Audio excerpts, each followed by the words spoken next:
Hello, my name is Host Eric. I'm host of Talking with Famous People, and tonight I am going to execute a typing of one famous person, Doak.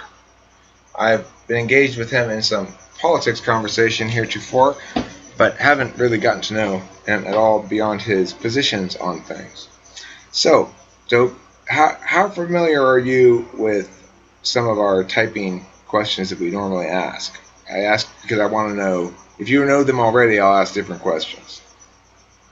All right, well, I just came across your channel through the sidebar from MBTV, and I haven't actually gotten to watch any other videos on your channel. And then I happened to see that at the top of your channel, you had a chat set up for discussing gun control. So I thought I would just jump right in there. Okay, well then So to let answer your me. question, not at all. That's good news, and I will start you off with a couple of our questions I like to ask that are pretty um, that are designed to reveal a little bit about how you solve problems, and that people generally enjoy taking these questions. So the first one is the troll question, and it asks you this: if you are the mayor of a village and it's medieval times, okay, there's horses and swords and stuff. And this village, it takes up two sides of a river, and there's a bridge across the river. And on one side of the village is where most of the farmland is, and that's where most of the food is kept. It's stored for the winter. It's coming up on winter, and you've got all the food over there, stored in silos and such. On the other side of the river is up against the mountains, and it's mostly the merchants and stuff of the town. Now, here comes winter, the big storm. It's not. It snows where you are, but the river never freezes. And this big storm causes the river to wash out the bridge. And now you've got a raging torrent of a river and no bridge. All the food on one side. You've got half the population on one side, half the population on the other. And lastly, who comes to take up residence in your river but a troll who demands a 10% tax? In fact, he doesn't demand it, he just takes it. If you cross the river with food on you, whether it's a sandwich, a dead cow, or anything in between, he will take 10% of it before you even notice he's come and gotten it from you. He's zipped up, stolen it, and taken it away as 10% tax. Now, if you feed the people in the normal way, transporting food, then you're going to end up with 10% less food, which is not enough to keep everybody from starving throughout the whole winter. What and the only other stipulation I have for you to begin with is you cannot rebuild the bridge until spring, at which point it'll be too late. Okay, so there is the question. How do you solve the problem? Okay. Hmm. Okay, well, would it be unethical for me to just murder the troll after he's taken his tax? And then I can just redistribute it to these nice, wonderful merchants who want this food? Okay, you can attempt to kill the troll if you'd like. Now, he's a very large troll. He's 12 feet tall. And he's got very thick skin. It's kind of like thick leather armor almost, his skin. So he's going to be tough to kill. But you gather together 12 well-armed guys, and you say, okay, we can take this troll here. But guys, be aware, we're probably going to lose one or two guys. But the guys who die in this fight, you won't have died in vain because you will have prevented the rest of us from starving. And everyone's like, okay, well, if this is where you want to go, Chief. This is where we're going to go. You still want to do it, knowing you're going to lose a couple guys? Yeah. Okay. So, yeah, you just killed the troll. You lose a couple guys. Their widows are sad, and that's the end of the story. Sometimes I have protesters come up and prevent you from killing the troll because he's an endangered species. But I'm struck by your willingness to lose a couple guys right away. You didn't want to explore any other options. Let's say you can go back in time. You failed to kill the troll now. Instead, the protesters come up. It's the wives. The wives are there, and they say the troll is an endangered species, and they don't want you to kill the troll. And they will be very sad if you do. And in fact, none of the wives of the guys in your invading army force here is letting the husband sleep with the wife until they resolve this matter. And so you've got a somewhat restless group of guys here, and just a couple of them are kind of wavery. Like, hey, you know, even if we do kill this troll, it's not like we're going to come back conquering heroes or anything, you know? I might be in the doghouse for the next 6 months. What are we going to do here, Chief? You sure we're going to do it this way? Can't we come up with another alternate solution? You're going to push your authority? You can push your authority if you want.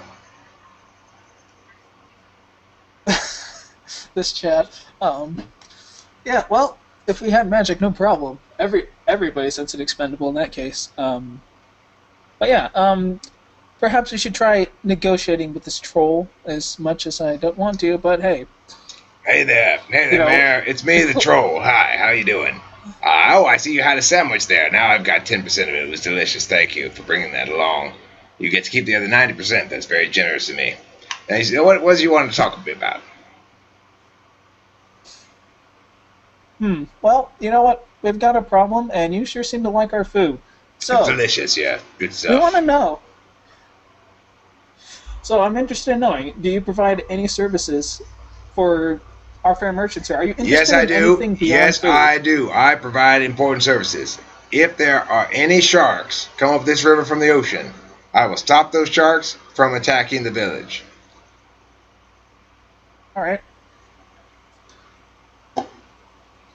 That's just one of my many services. Also, I help travelers. I help travelers across the river by lightening their load by 10% of their food. That helps them travel more lightly, helps them to cross the river with less chance of falling in because they're 10% lighter. So you would say that you care about the safe passage of these travelers? I would say I facilitate it by taking 10% of their food. Okay. Do you care what happens to these travelers later on? Well, sure. I hope they come right back across with some more food. Okay, well, we have a bit of a dilemma here. You see, by taking this 10% from them, we don't have enough food to survive the winter. So, if we all die out and there's no more food for you to take, how are you going to survive the rest of the winter? Now, listen here.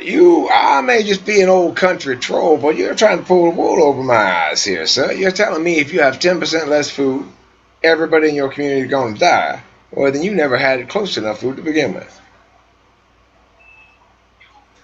We did until losing that 10%. Well, what you're telling me is a couple of your people are going to die. Is that what you're telling me? A couple of people, maybe 100 of your people are going to die.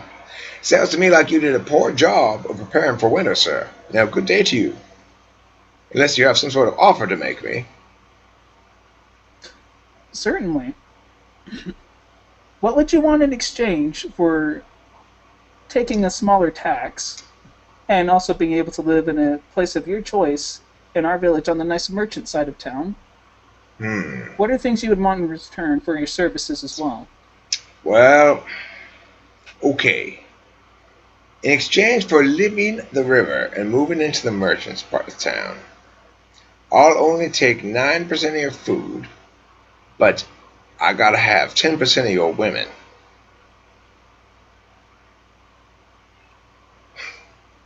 That's what he says.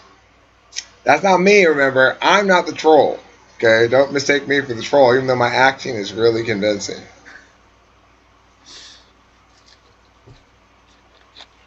Yeah, so, yeah, it turns out that 1% of your food will save 10 people, and you're only going to lose like 50 people.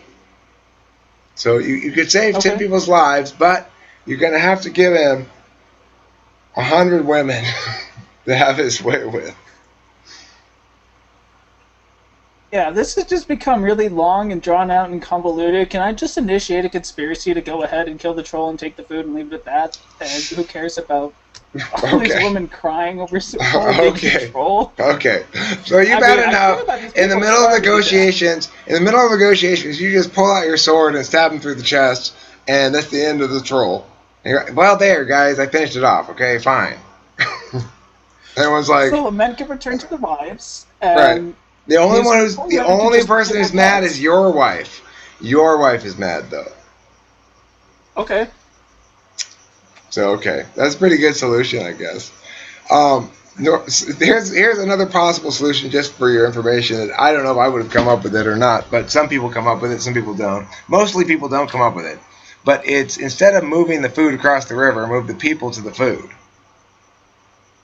Yeah, that's pretty non-linear. That's an interesting one. Another possible solution people will come up with is to test it to see how wide the ability of the troll is, right? So they get everybody in town to take like one crumb, they stretch them out across the river, and they see how many people can the troll steal food from before they all get to the other side of the river, right? And so there's a lot of interesting solutions. Some people want to try to catapult the food over. Um, it's an interesting question. I never had a chance to try to come up with an answer to it myself because I came up with the question first, you know. But regardless, um, the next question I would like to ask you is some more basic, some sort of basic personality questions, which is, first of all, do you feel as though you are good at reading the facial expressions of other people? I think so, but it's only when something is blatant. Eyes are also an interesting thing. I think you can definitely get some information out of that. I can't really say for sure if I think I'm good or not. How do you feel about eye contact in general? When you're talking to people, do you feel as though you need to look at their face in order to really get the meaning of what they're saying, or can you do just fine by hearing their voice? I think I can do well either way. It depends on what level of conversation I'm engaging in. If I'm trying to give them my utmost attention and I'm not trying to really think while listening to them, then I would certainly look into their eyes and look at their face as to give them my undivided attention. But I think I can do pretty well just listening without looking at them as well. So there's that. Do you find yourself to be somebody who is likely to forget small objects when you go to work or school or someplace like that? Like, oh, I forgot my blah blah blah again. Or are you more likely to remember to bring all the things you need to bring? I'm more likely to remember it. Okay. Now, is that do you mean that literally? Like, well, I'm much more likely to remember an object than I am to forget it, but on any given day, I may be more likely to forget an object than none. Or do you mean it in the colloquial sense of just, yeah, I'm pretty good at remembering my shit? Well, yeah, I'm pretty good at remembering my stuff, but I usually just I think ahead before I go do. If I don't have to go do something, I think ahead on how I need to prepare and all that.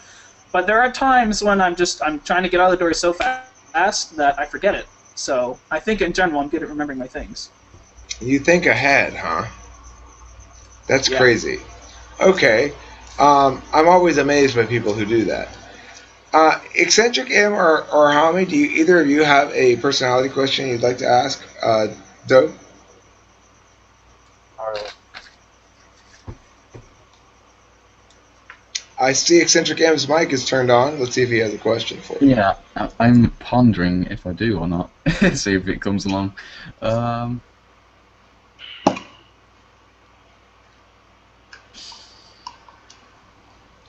Not right now. Do you feel, uh, Dope, do you feel as though your emotions come in sudden waves or that you're aware of what they are well before they're expressed externally? I think the answer to that one is maybe yes. Define waves. Do they come and go? Well, for me, I find myself emotionally neutral, and then maybe I'll think a couple of sad thoughts and I'll be bursting into tears. And then that'll pass quickly and I'll be emotionally neutral again. Other people, their emotions come on more slowly and go away more slowly. Which set of people do you identify with more? Certainly the latter one. Which was the latter one again? The one where you don't burst into tears after thinking of something sad. Oh, you don't do that. Okay. Well, do you feel comfortable with your own emotions? Like, do you feel comfortable describing what your emotions are at any given moment? Uh, I, you know what? I guess it depends. If it's somebody that I trust and I'm really opened up to, then sure. Otherwise, I might have trouble describing them with words anyway. For me, I'm just gonna end my answer there. Trouble describing them with words, huh? Yeah, Do you I consider might. yourself more visual or auditory? Can I say action oriented? I guess visual. I mean, I do both, I guess. Okay, well, let me ask you this way: are you better at drawing a picture or singing a song? Singing a song. Okay. Oh, Um, okay. you have any questions? Anybody want to chime in? What Yeah, I subjects are think I you in? got one. Oh, go ahead. Yeah, so what do you think's more important to have? Do you think it's better to have a set structure to everything in order to run things in general, or do you think it's better to screw structure for the advantage in adaptability? Structure, baby. Structure. Give me structure. I like consistency. Hmm. I think I Do know you, his type already. um do The you feel RPG confirmed. as though you what do you feel more like you need? Time to yourself to re-energize or connection with others to be motivated? Connection with others. Hmm. Are you a high achiever? Mm, I have ambitions, but I haven't done much lately to achieve them. So, I should probably preface any other answers with saying I've been dwelling in my mom's basement for too long. So as I am, trying to get back into life and actually do stuff, I don't think I'm enough.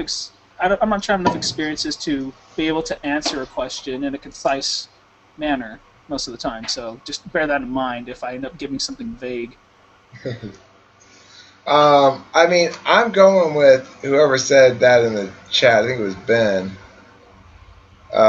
Other thoughts? I Yeah, would I'm say definitely either seeing Team INTJ or Giant. ISTJ. I'm sorry.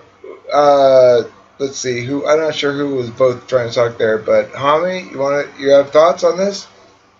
I think either INTJ or maybe ISTJ. But I'm Okay. leaning towards INTJ. Eccentric M. Yeah, same. Just I'm definitely seeing the ITJ part. Right. Um, I'm inclined to lean towards INTJ because of the vocal cadences. To me, um, Doak, you sound like an INTJ, and INTJs have a certain way of talking that sounds INTJ-ish to me. I've spoken to a few different ones, and they share that quality. However, it's possible that you are an ENTJ um, in an odd moment in life, perhaps. Normally, ENTJs aren't going to say, "I've been in my mom's basement too long." Normally, that's reserved for INTJs. But I could be wrong about that. I mean, it depends on the individual instance. What do you have a self? Do you self-identify as something, Doak? Yeah. After rediscovering MBTI a couple weeks ago, humanmetrics.org, I kept taking that test over and over again, just trying to screw with my answers, and like every time it's giving me ENTJ. And then I came across some other test recently that also gave me ENTJ. I only took that one once though. Okay. So, and reading descriptions of ENTJ and INTJ, ENTJ sounds more like me. So, as far as I'm concerned, I'm certainly NTJ. I just don't know the order of my functions. So I'm just, later on down the line, after I have enough money to get officially typed, I'm definitely going to get that done. Because what I'm concerned with is, I guess I would describe it as self-development. Uh You huh. know, so that's my interest in this I, whole I, cognition and I have personality a thing. question. yeah, don't waste your money. I agree. ENTJ sounds right to me too. Based on what you just said, ENTJ sounds right. You sound like homie.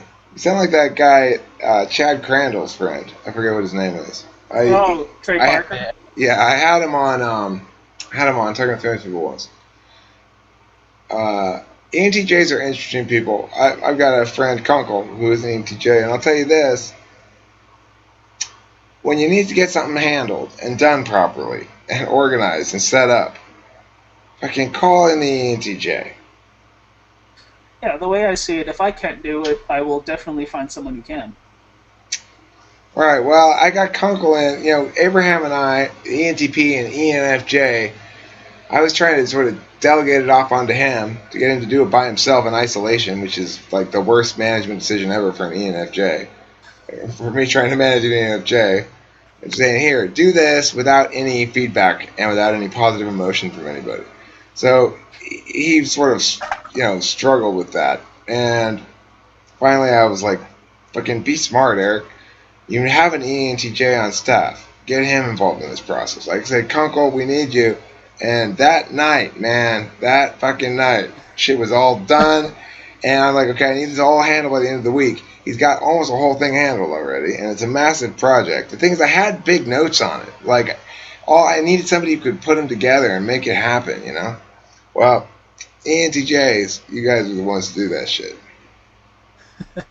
Oh, so Ben asked a question. What subjects are you interested in? A lot of stuff, and this will probably give me away as an NTJ. If it does something for me, then I'm interested in it. If I can't do anything with it, I don't care. So, I'm either a poorly developed ENTJ or a poorly developed INTJ, it seems to me. Why would you pick E over I? Because I'm a miserable human being when I'm by myself for extended periods of time, and I'm just left alone with my thoughts and nothing to do. I think if I'm productive, I can operate just fine, but I generally find myself having energy and just being around people is just better for me. Yeah. So a lot of people mistake it. Yeah, a lot of people think, shy versus confident, but really it's the energy of socialization, isn't it? Whether it wears you down or whether you're energized from it. Right, because this is it's cognition, so it's that kind of thing as opposed to a person how they are personally kind of thing. Well, and it's personality test. It's not abuse that they like it, man. Hey, listen. They only get their reputation because we think of them when they're in the boss position. Until they're in the boss position, they are fantastic team members. They are not somebody who goes, well, I'm going to be great as a boss, but I'm a terrible employee. That's ENTP, right? I'm a great boss in the sense that my only goal as a boss is to have everybody on the team have ownership of the thing they do and to put people in the right place, to get the right personality type in the right place, doing the right things. So that is what they want to do, That's the key thing. But anyway, I'm a terrible employee. Or a really good employee, depending on how you look at it, Yeah, with me, I was told I was a good leader and manager, except the thing is, I don't want to be the manager. I'm more of the support rather than the taking the lead guy. Right. Even though I have the ability to. Well, I think we want to be. I think it's good to be a spiritual leader, right? Like to be leading in terms of the largest framework. But I don't want to be leading projects except for the ones that I have like 100% control over. I want everybody to have 100% control over their own projects while still maintaining sort of loose control. I don't want to convince underlings to do it. I want to put individual. I don't like underlings. I don't want fucking underlings, all right? I want, co-workers or something. It's unavoidable. You can't help it. But did you see Ben's question though? He said, "How would an ENTJ kill a troll?" I might ask. How would you kill it? Get the best people possible, and try and get it done. I mean, I would first consult with everybody and see what their ideas are on killing it first, and then just roll with the best plan.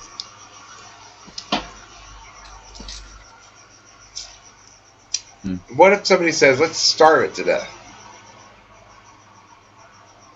Do we need it dead anytime soon? See, I think if somebody said, let's starve it to death, that would would eat us. naturally lead to the conclusion, well, let's put everybody on the side of the river with food on it, and then somebody goes, oh wait, that's the solution. You know? Don't you think that would naturally walk you up to that solution? But see, once you reach that solution, is that a solution really? Because are you really going to move across the river 3 times a day for meals?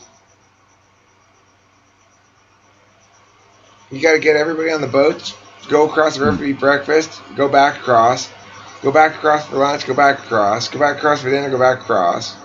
Sounds incredibly inconvenient. And I think it'd be threatening. And what if doing that, you exerted so much more calories that you ended up with too little food anyway?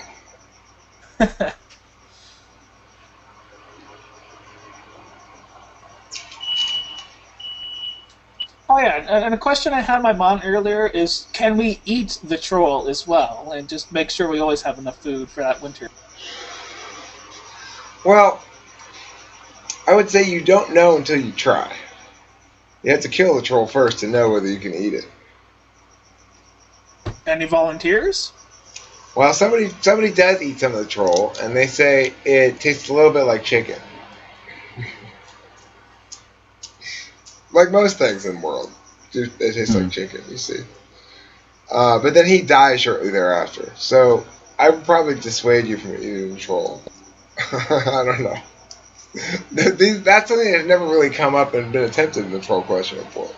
Because once you killed the troll, you'd have to, in order to do that, you'd have to come up with a test where you're able to take a part of the troll away from the troll while keeping the troll alive, try to eat the troll, and then decide whether you're going to kill it based on whether it's edible or not.